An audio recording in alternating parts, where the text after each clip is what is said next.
All right,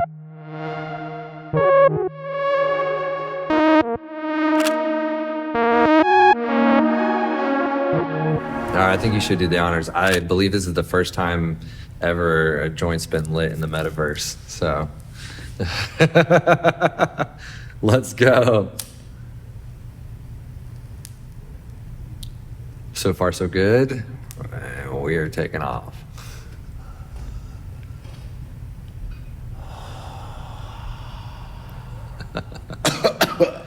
Hell yeah, hopefully it's pretty decent. Hell yeah.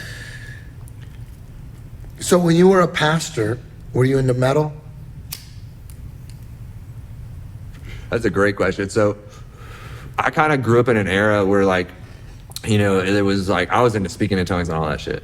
But basically You were into speaking tongues? Oh yeah, I still can. What is that? So I think, okay, that's a great question. I think what speaking in tongues is like channeling in a form of also like, it's like a mix of channeling and chanting, you know? And so it's like maybe you're channeling this energy that you feel. I think that people do it on stage with music, you know, when they're channeling, you feel something kind of coming from them. But I think what happens is you're able to like lose your thought and like able to like almost become a funnel of consciousness without any separation. I think that like for me, it helps a lot even when I'm writing music is I'll sometimes secretly just start speaking in tongues for like a second. So I still do it even though I haven't practiced any kind of Christianity for, you know, 10 years of my life. Like I haven't been to church in 10 years, but I still think it's like some sort of weird thing that I can utilize to almost get me out of my headspace. Like, so if I'm like, you know, if I can't think. What does it sound like? Do it. No, you want me to really do it? Do it. Yeah.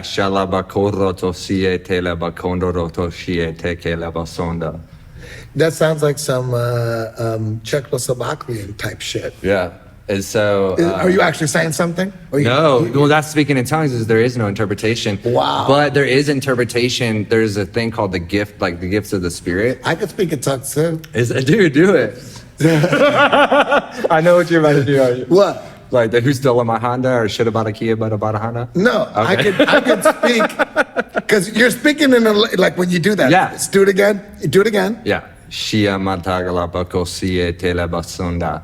Okay, so that's like, I wouldn't know that you weren't saying shit. Yeah. But you're actually not saying anything. You're just making like some Eastern European accent conversations. Yeah.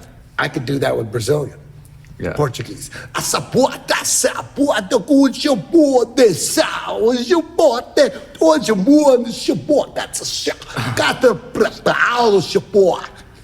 Dude, I didn't say anything. I didn't say anything. But so like maybe that's the same. So maybe if you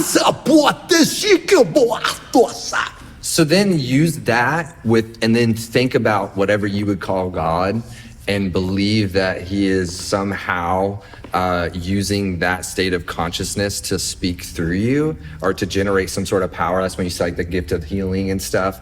And so it's like you're almost like letting go of like you're not speaking, but you're opening up a channel for something else to speak through you. Interesting. Now, was there a single day or was it like 6 months to a year to 2 years where you dropped Christianity? Was it one day like, boom, you read something and go, oh shit. Yeah. Jesus ain't real. Oh my God. Yeah. It was one day? No, it was, there was one moment though, and it was when we were doing what we're doing right now. I bought weed off the internet with Bitcoin back when it was. You were still the Jesus? Yes. And when you were into Jesus, you were smoking weed?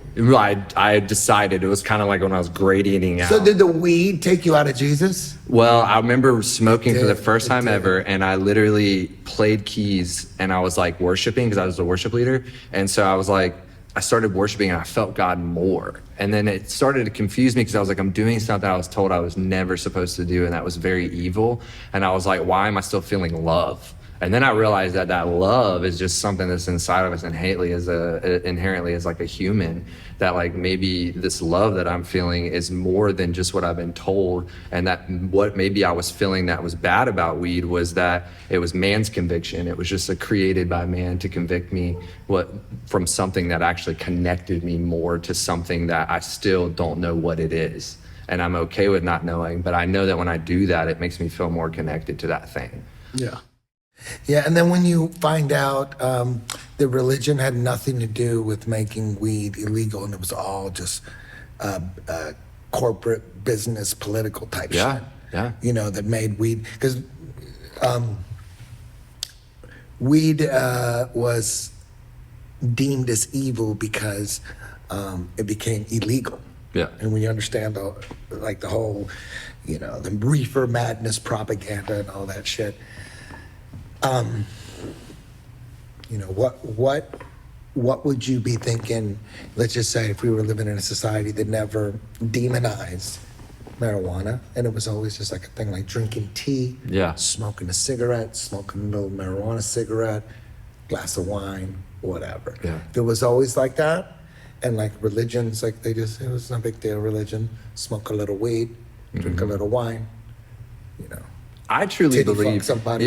like I truly believe as an ex-pastor that I would stand behind weed so much to say that if it was incorporated in religion and into our society more, I think that there would be more love, more freedom, more openness. Make it part of it. Yeah, even if And you still find going out to that church, it was like, part of it. Like, exactly. when they Well, find it out used the to be, hashish. yes, exactly. It used to be in the temples and stuff. So it's like there was a thing called the Puritans, and I'm sure everyone knows about those kind of stories that kind of like, you know, basically tightened up what we think of now today to be the church. But that version of church that we have today is like less than 100 years old, really. Like there's been thousands of versions of church, and there's thousands of denominations. So like, you know, it's just interpretations or just That's why perceptions. So. I know there's a lot of amazing stuff in the Bible. There's no way there's not some real There shit. is, man. There's There's some cool fucking shit. no way it's all bullshit. There's no way. So, but the problem is there's so many different versions. You don't know which one to read. Everyone think, Game of get this telephone. one. I'm going, oh, get this one. Oh, get this one. Oh, get this exactly. one. Everybody think they got the real Bible. Exactly. Yeah. So that's why I'm like, fuck. But every now and then on Instagram, you see some quote from the Bible. I'm like, I like that. Yeah. You know what I mean? There's some good shit in there for sure. Recently there was another video on fucking Instagram or something. I saw this one guy, he's talking about that they did some study. I don't know if the studies are real or not, but they did some study where they took a bunch of people and they were connected them to some kind of, they're in a laboratory or something, and they somehow through electrodes, connections or whatever, they can tell the frequency of their emotions. So when everyone would feel sad, they see it's a certain frequency, it's a speed, it's a sound. And they did this study. The study may be total bullshit, but this is what this guy was talking about. It's very interesting, even if it was fake, even if someone made this up, that's a good fucking story. That they can tell, after a while, they can tell the frequency of each emotion. Every emotion had a different frequency. And the guy goes, you know what frequency was the most powerful? And naturally you would say, what emotion? Love. You would go love, right? Or like unconditional love or something like that. But it wasn't. It wasn't even close. Wow.